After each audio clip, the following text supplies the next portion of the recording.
Are you thinking of using Kashtira for the YCS? The chances are very low.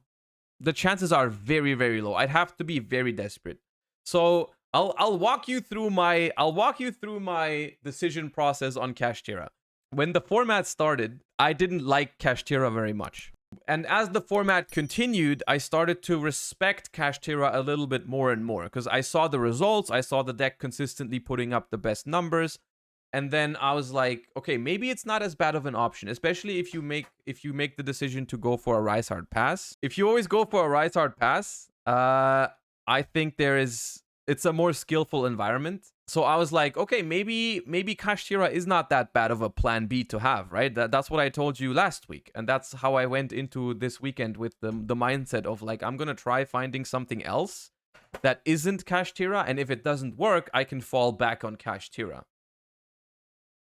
But then this Sunday, I played some Kashtira actually.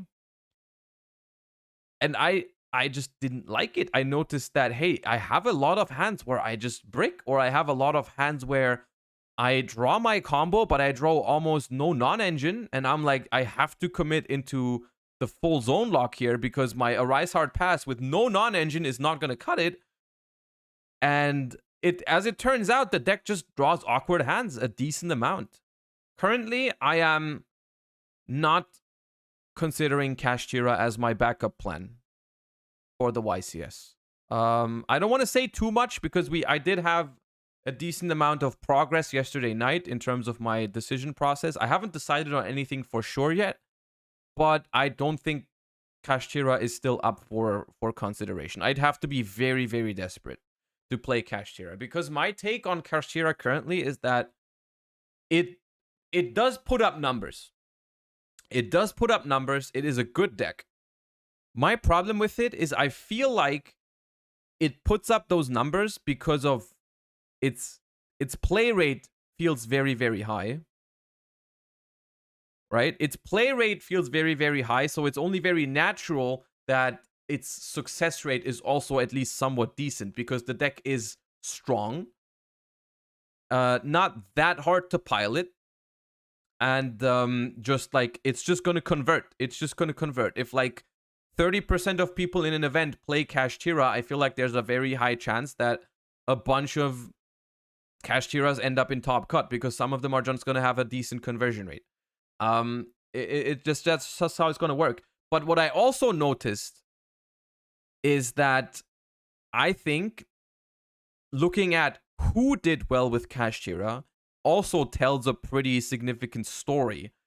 And this is not, I don't want to talk down on anyone who did well with Kashtira these past weekends, but I saw a lot of good players who played Kashtira and didn't do very well. And then I saw a lot of people that I've maybe never heard of doing super well with Kashtira. I think it's very arbitrary. I think it doesn't matter who plays Kashtira. You know what I mean? It's just like a lot of people go in with Kashtira and you throw all of them at the wall, someone's going to stick. And there's no guarantee that you're going to be the one that does it, right? So I just don't see myself playing Kashtira with that because I don't have that mindset. I don't have the mindset currently of like, hey, I just want to top and then I don't care. Because when I pick a deck, I'm like, can this deck win the event? And if I think if I play Kashtira, I think the chances that Kashtira wins the YCS is decent, but the chance that I win with Kashtira is not that high. Because if I top with Kashtira, top 64, I have to win 6 in a row. There's gonna be like a couple mirror matches or other people that are otherwise prepared for Kashtira. I think it's too many coin flips. I think it's too many coin flips overall. I think it's way more likely that we're going to see something like what happened at YCS Peru, where you see a lot of great players top with Kashtira. Paulo, I think Raf, it was Jesse. All of them topped, but none of them was able to go all the way or even super close. They all lost in like top 16. Because I think it's like, you know, it was a deck that would get them to the top cut relatively well, but it was not a deck to win the tournament. And I don't like to make these sort of decisions anymore. Maybe I would if I needed like the world's points or anything, if that was really something I was looking for. But realistically, for Worlds points, I'm currently in first place, and there's only one YCS, one Nationals anymore for the Worlds points race. I'm not worried. All you have to do is top 16 in the Worlds points, and I'm first currently. So I don't care about, hey, I just need to get that top to get a couple Worlds points. Like, that's not what I'm thinking. That's not my mentality. I'm going into this YCS because it's like 250th YCS, biggest European YCS ever. I want to play a deck that I think can win the event, and I don't think I have the best chances with Kashtira.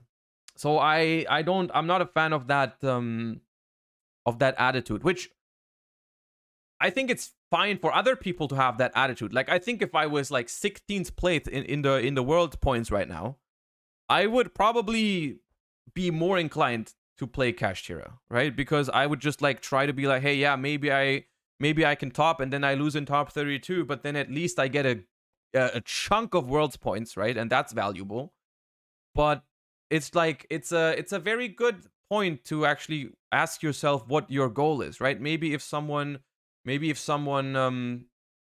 has never topped the YCS and is like really keen on finally doing that, maybe you want to pick the more consistent or like a more balanced strategy.